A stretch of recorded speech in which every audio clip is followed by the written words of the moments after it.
नमस्कार दोस्तों, क्राइम तक में आपका स्वागत है। गोपाल खेमका मर्डर केस कई सवाल खड़े कर दिए। कैसे एक बिजनेसमैन, करोड़ों का मालिक, पहले बेटे का मर्डर हो जाता है, उसके बाद प्रॉपर्टी को लेकर विवाद हो जाता है। वही पैसा जिस पैसे के लिए आदमी दिन रात एक करता है कमाने के लिए, अच्छी ज़िंदगी जीने के लिए। लेकिन आप सोचिए, गोपाल खेमका अच्छी ज़िंदगी जी रहे थे, क्लब भी जाते थे, उनका परिवार भी बहुत एक तरह से कहा जाए संपन्न था, बेटे बेटियों की शादी भी हो गई थी। लेकिन उसके बाद भी प्रॉपर्टी का विवाद ख़त्म नहीं हुआ। और आप सोचिए उसकी क्या कीमत चुकानी पड़ी, उनकी जान चली गई। अगर वो इन चीज़ों को इग्नोर करते तो शायद सिचुएशन कुछ और होती। लेकिन इग्नोर कैसे किया जाए? हमारी प्रॉपर्टी यानी कि उनकी प्रॉपर्टी अगर कोई हथिया ले तो उससे वापस लेना तो बनता ही है ना। क्या यही माजरा था या माजरा कुछ और भी था? अब इसकी जांच शुरू हो गई, प्रवेश गोपाल खेमका मर्डर केस की। लेकिन आपको एक और तथ्य बताता हूं जो बड़ा मजेदार तथ्य है। पुलिस ने जिसका एनकाउंटर किया, पता चला जी उसका तो इस केस में कोई रोल ही नहीं है। वो एक बदमाश है। हाँ, उसका रोल इतना था कि उमेश यादव जो शूटर था वो पहले उसके पास जाता है और कहता है, भैया एक कॉन्ट्रैक्ट दे रहा हूं, गोपाल खेमका को मारना है। तो वो कहता है, यानी कि जो विकास जिसकी मौत हुई है, कि मैं ज़्यादा पैसे लूँगा। बात बिगड़ जाती है तो उमेश ये तय कर लेता है कि मैं खुद ही मार दूंगा, छोड़ो, सारा पैसा मैं ही रखूँ, शूटर को क्यों बीच में इन्वॉल्व करूँ। ये कहानी रोचक है। उसके बाद पुलिस ने, आप सोचिए, उसका एनकाउंटर कर दिया। क्या इस केस में उसका रोल था? ये बिहार पुलिस जवाब दे सबसे पहले।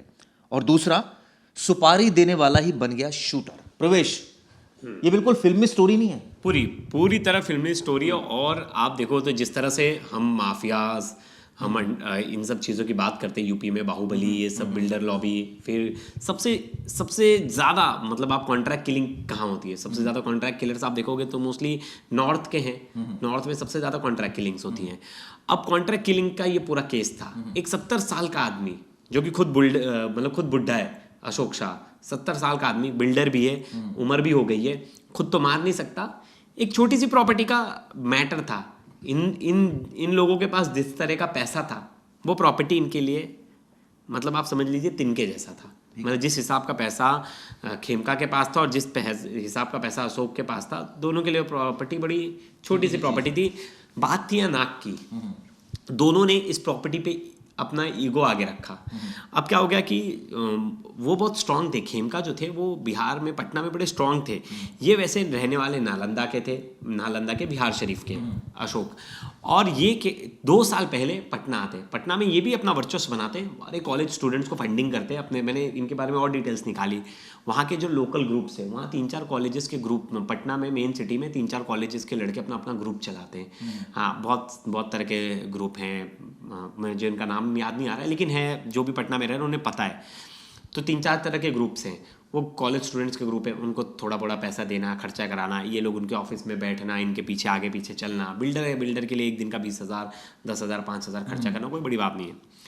इसी तरह अब बात आ गई थी वर्चस्व की लड़ाई की। मतलब उस जमीन पे अगर पीछे हट जाते तो इन्हें लगता कि इनका मार्केट डाउन होता, फिर इनकी कोई सुनता नहीं। और बिल्डर लॉबी में एक तरह से बिहार में काम करना है आपको, तो दोनों चीज़ें होनी चाहिए। आपके पास पैसे के साथ ताकत भी होनी चाहिए, जो कि बात सच है। नहीं तो वहाँ कोई नया बिल्डर क्यों नहीं जाता, वहाँ कंस्ट्रक्शन क्यों नहीं जाता है? कोई बाहर का जाएगा तो उसको सर्वाइव ही नहीं करने दिया जाएगा। कानून व्यवस्था इतनी सही है ही नहीं। और ये कोई बात अगर नकार दे तो मुझे उससे बात कराइए। ठीक है। फिर चिराग जी, इसके बाद आता है स्टेप। अब क्या हुआ, बड़ा आदमी था, पैसे वाला था, खुद तो अपने हाथ गंदे नहीं करना चाहता था। उसने बोला कि बिहार में ईजिली कॉन्ट्रैक्ट किलर्स गायब, मतलब हायर हो जाते बड़ी ईजिली। पटना जैसे शहर में 50 मिल जाएंगे। फिर उन्हें एक मिलता है कॉन्ट्रैक्ट किलर, जिसको बोलते हैं कि तू पैसे ले ले और तू मेरे लिए मर्डर करवा दे। अब उमेश जो है वो पहले तो रेडी नहीं होता, मतलब पहले रेडी नहीं होता खुद मर्डर करने के लिए।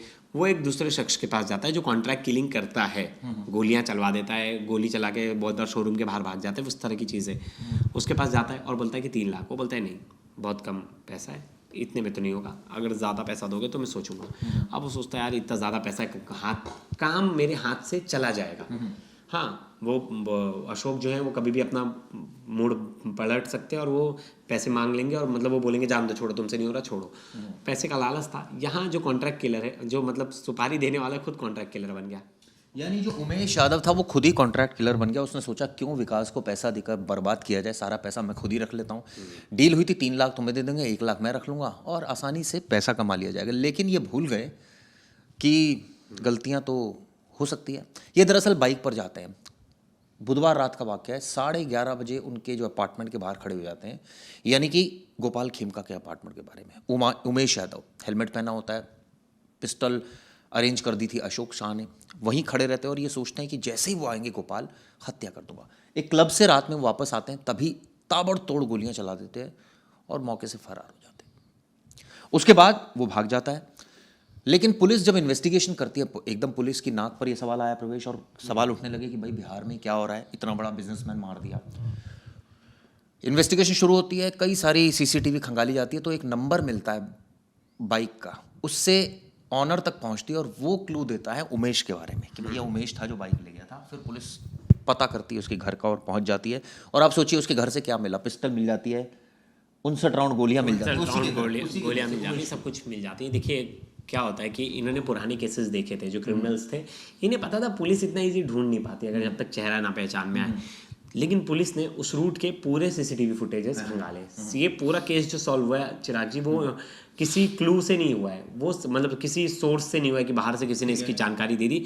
जितने भी रास्ते में सीसीटीवी फुटेज थे, वो सीसीटीवी फुटेज खंगालते गई। फिर शर्ट के कलर से और हेलमेट से इन्होंने पूरे शख्स को लास्ट तक ट्रेस किया। बाद में गाड़ी नंबर तो थी, उस ट्रेसिंग से ही वो आरोपी तक पहुंचे। और पहले तो उमेश ने मना कर दिया था, उसने तो बहाना कर दिया था कि नहीं ऐसी चीज़ें नहीं, मैं किसी चीज़ में इन्वॉल्व नहीं हूँ, मेरा लोकेशन देख लो। उसने एक दिमाग लगाया था, उसने अपना मोबाइल जो है चालू कर घर पे छोड़ के गया था कि उसका लास्ट लोकेशन देखा जाए तो उसका घर। और एक और जानकारी दे दूं, जो उमेश मोबाइल यूज़ कर रहा था वो अशोक ने दिया था, और वो एक दूसरा मोबाइल था जिससे दोनों की बातचीत हो रही थी। और वो मोबाइल के बारे में भी पुलिस को पता नहीं है। हाँ, तो पुलिस भी बाकायदा वो दिखा दिया अपना, देखो मेरा गूगल लोकेशन कहाँ है। तो पुलिस को लगा एक टाइम को, लेकिन पुलिस को लगा कहीं ना कहीं बातों में गड़बड़ है, क्योंकि जो अपराधी होता है वो कहीं ना कहीं कोई ऐसी गलती कर देता है अपनी बातचीत में, अगर वो प्रोफेशनल किलर नहीं है तो। उसने भी वही गलती की, उसने यहाँ वहाँ की बातें घुमाना शुरू कर दी, जिसमें पुलिस को 100% शक हो गया ये झूठ बोल रहा है। पुलिस ने फिर अपने लेवल पे से समझाने की कोशिश की, और पुलिस ने जब इसका रिमांड लिया तो इसने सब सच बता दिया, तुरंत बोलना इसने शुरू कर दिया। तो इसने बताया कि कैसे 1.5 महीने पहले पूरी प्लानिंग हुई और कैसे अशोक शाह का नाम, अशोक शाह का मेन नाम। उसके बाद क्या होता है बताता हूँ आपको। पुलिस उनके फ्लैट में पहुंचती है, पता चलता है वो कहाँ रहते हैं, उदयगिरी अपार्टमेंट है, गिरी अपार्टमेंट है, फ्लैट नंबर 601। कभी ये झुंझुनवाला का फ्लैट था, और वो उस फ्लैट में रेंट पे रहते थे, और यहाँ ही अकेले रह रहे थे चिराग जी। इनके जो परिवार वाले, इनकी बेटी और दामाद वही पास के फतुहा में रहते थे, और इनका जो बेटा है पुणे में रह रहा था। अब लेकिन यहाँ जो रह रहे थे तो ऐसे नहीं नॉर्मल रहते, याच की ज़िंदगी जी रहे थे, मतलब बढ़िया अच्छी लाइफस्टाइल जी रहे थे, सब कुछ बढ़िया चल रहा था, पैसा कमा रहे थे, क्लबिंग वबिंग ये भी जाते थे, पैसा अच्छा है, मतलब वहाँ के होटल रेस्टोरेंट में बैठना, तो सब चीज़ अच्छा था, सब चीज़ बढ़िया था। लेकिन वही मैं आपको बता रहा हूँ, एक तरफ दूसरी तरफ ये लाइफस्टाइल थी, दूसरी तरफ थी कि रसूख बनाना था। मतलब मतलब उस ज़मीन को लेकर इतना ज़्यादा टसल हो गया था कि बात नाक पर आ गई थी। मैंने आपको क्या कही, लेकिन एक बीच में कहानी और गायब हो गई। वो ये थी कि जब उदय से पुलिस पूछताछ कर रही थी, उससे जो शूटर है उमेश से, तो उमेश ने क्लू दे दिया था कि भैया राजा से भी बात हुई थी। तो पुलिस राजा को ढूंढते ढूंढते, जब राजा का नाम सामने आया, पता चला राजा उर्फ विकास क्रिमिनल है। पुलिस उसे ढूंढते ढूंढते पहुंच गई पुलिस ने माल सलामी इलाके में, वहां उसको ललकारा, वॉट एवर, पुलिस का कहना है भैया इनकाउंटर हो गया और वो मारा गया। बाद में पता चला उसका तो इस केस में कोई रोल ही नहीं था, क्योंकि उसने सुपारी ली नहीं थी। लेकिन वो मारा नहीं गया ना चिराग जी, वो शायद मर गया। अच्छा, विकास मर गया। सोचो विकास का कोई रोल ही नहीं था और विकास मारा गया इसमें।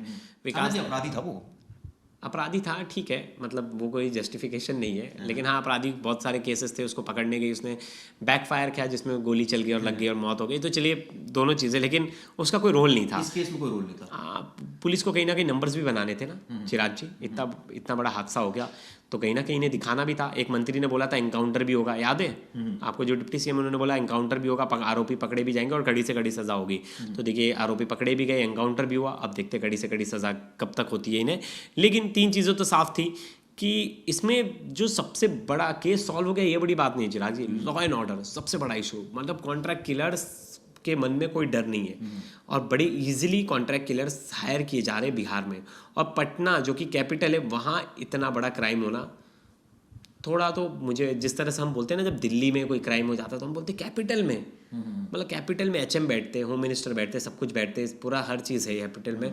और कैपिटल में कोई क्राइम हो जाता है तो उसको लेकर हम बोलते हैं ना कि सीपी क्या कर रहे हैं। लेकिन पुरानी अगर रंजिश हो किसी के दिमाग में तो पुलिस झांक नहीं सकती। रंजिश चली आ रही है, हथियार अवैध रूप से लिए जा रहे हैं लोग, उसके बाद गोलियां चल रही हैं। देखिए, हर किसी के पीछे तो पुलिस नहीं लग सकती। कायदे वाली बात तो ये भी है कि अब वो कोई बाइक वाला क्या प्लानिंग करके सड़क पर घूम रहा है, ये कैसे पता तो चले? आप किस तरह के क्राइम को रोक सकते हो? जो क्राइम आप एक ऑर्गेनाइज क्राइम को आप रोक सकते हो। तो ये ऑर्गेनाइज क्राइम ही है। ठीक है, ये आप organized हथियार crime आप हथियारों की जो सप्लाई, अवैध हथियारों की चेन, उसको तोड़ सकते हो ना, कि वो ना आए। ये ऑर्गेनाइज क्राइम ही है। कॉन्ट्रैक्ट किलर्स इतने सारे घूम रहे हैं, ले रहे कॉन्ट्रैक्ट किलर। आप अगर अपना इनपुट अच्छा रखते हैं तो आपको आराम से बंदूक वालों का पता चल जाता, बंदूक कहाँ किसके पास है। आप तो बहुत जगह बहुत बंदूकें मैं आपको बताना चाहूँगा, एक मैंने केस देखा था मुंबई की कल्याण के, और एक बिल्डर था, लोकल बिल्डर। वो मुजफ्फरनगर से गन लेकर आ रहा था घी के डब्बे में। मुंबई पुलिस को उसकी इनपुट थी।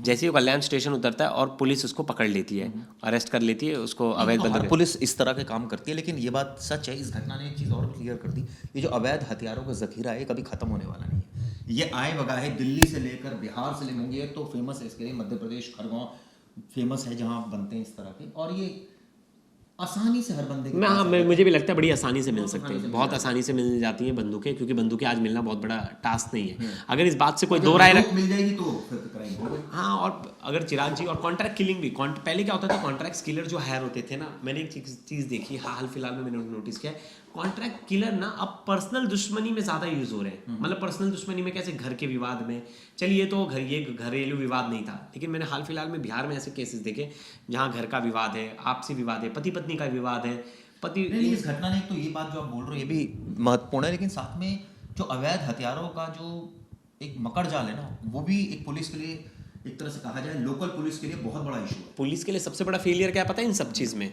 पुलिस का डर। अतीक अहमद के बाद आपको कोई भी ऐसा मामला नजर आया इस तरह से खुलेआम किसी की हत्या कर दी गई, किसी बड़े आदमी को मार दिया गया, और उसमें इतने सारे लोग थे, कुछ ऐसा पुलिस जहां नदारद रही, पुलिस ने जहां स्ट्रिक्ट एक्शन लिया? मुझे लगता है पुलिस को एक अभियान, सफाई अभियान चलाना शुरू करना चाहिए, क्योंकि देखिए बहुत बार होता है, बहुत लोग इसके पक्ष में नहीं होंगे जो बोलेंगे कि अरे नहीं लॉ एंड ऑर्डर, लेकिन पुलिस अगर सफाई अभियान नहीं चलाएगी बिहार में, मतलब मैं उनके डीजीपी को ये बात साफ करना चाहूँगा कि अगर आप सफाई अभियान नहीं चलाओगे, सफाई अभियान से मतलब आपको टारगेट कर करके क्रिमिनल्स को उठाना पड़ेगा, और केस बना, जो उनके ऊपर केस है उन्हें ढूंढ कर निकालो, जो फरार चल रहे हैं उन्हें पकड़ो और नेक्सस तोड़ो, जेल में बिठाओ, अवैध हथियारों की वो भी बंद कराओ। लेकिन फिर पैसा कहाँ से आएगा? तो फिर तो क्राइम होता रहेगा। पुलिस वालों को तो दिक्कत ये भी है, पैसा कहाँ से आएगा, क्योंकि वहाँ कोई बड़े बिजनेसमैन है ही नहीं, क्योंकि बहुत सारे स्टेट्स में जहाँ क्राइम कम है वहाँ बिजनेसमैन से पुलिस कहीं ना कहीं पैसे कमा लेती है। तो आपका कहना है पुलिस की वजह से ही क्राइम हो रहा है? और क्या, ये पुलिस पैसा ले रही है हथियार वालों से, इसलिए वो पकड़ नहीं रही उनको। और क्या, जहाँ क्राइम रेट ज़्यादा है वहाँ पुलिस कहीं ना कहीं इन्वॉल्व है। चलिए, आप लोग क्या सोचते हैं इस बारे में? क्या पुलिस वाकई इस तरह के मामलों में इन्वॉल्व है? पुलिस को पता होता है कहाँ अवैध हथियारों का जखीरा चल रहा है? क्या नहीं पता होता? चिराग जी आप पूछिए, अगर एक इस एरिया का अगर चौकी इंचार्ज है ना, तो उस चौकी इंचार्ज को पता होगा ये दुकान 11 बजे खुलती है, 12 बजे बंद होती है, इस दुकान का मालिक कौन है, इस दुकान में क्या बिकता है। पुलिस के मतलब नहीं पता तो फेलियर तो है पुलिस का। नहीं पता तो फेलियर है, और पता है और उस पर कोई एक्शन नहीं तो डबल फेलियर है। लेकिन पुलिस को सब कुछ पता होता है। मुझे लगता है कि मैं जिस एरिया में हूँ यहाँ अवैध बहुत सारी पान टेपरी होंगी, जहाँ सिगरेट वगैरह तंबाकू बिकता होगा, जहाँ बहुत सारी रेडी की वो लगती होंगी जो अवैध होंगी, सब चीज़ पता होता है, हर चीज़ का हफ्ता जा रहा है। चलिए, दो तरह के क्राइम होते हैं चिराग जी। एक क्राइम होता है कि जिससे किसी इंसान का डायरेक्ट नुकसान हो रहा है। एक मैं अपने घर के आसपास की बात बता रहा हूँ। वहाँ 2-4 जो ठेले वाले थे वो आम बेच रहे थे इस सीज़न में, और आम की ठेलियाँ लगा रहे थे, और उनको आ गई अथॉरिटी वाले उठाने आ गए और उनको उठा के लेके चले गए। एक ऑफिसर थे, मुझे नीचे दिख गए, मैंने उनसे पूछ लिया, मैंने बोला ये तो फिर भी बेचारे गरीब हैं, आगे चले जाते लेके अपना ठेला।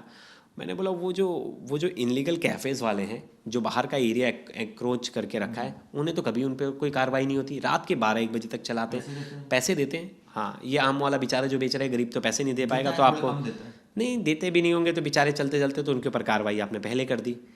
तो यही है बिहार में भी ऑर्गेनाइज क्राइम जो है, ऑर्गेनाइज क्रिमिनल्स जो हैं, जो बंदूक बना रहे, कट्टा बना रहे, इजीली गन्स दे रहे हैं, उनके ऊपर कोई लगाम नहीं लगा रहा है। जो रेत माफिया है, भू माफिया जो काम कर रहा है, उनके ऊपर कोई नहीं, क्योंकि पैसा कमीशन ज़्यादा आ रहा है। याद रखिए, जितना बड़ा ऑर्गेनाइज क्राइम उतना बड़ा हफ्ता, ये आप पूरे भारत में जिस भी पुलिसिंग में, ये पुलिस बोलेगी नहीं, कभी मना कर देगी कि नहीं ऐसी चीज़ें कुछ नहीं होती, लेकिन पूरे भारत की बात कर रहा हूँ, जितना बड़ा ऑर्गेनाइज क्राइम उतना बड़ा हफ्ता। जिस आप लोग इस पर क्या सोचते हैं? क्या आप भी ऐसा ही मानते हैं जैसे प्रवेश बता रहे हैं कि जितना बड़ा हफ्ता उतना बड़ा पुलिस को रिश्वत जाती है और वहाँ क्राइम कंट्रोल होना फिर कई बार नामुमकिन हो जाता है? ये वीडियो कैसे लगी जरूर बताइएगा। धन्यवाद।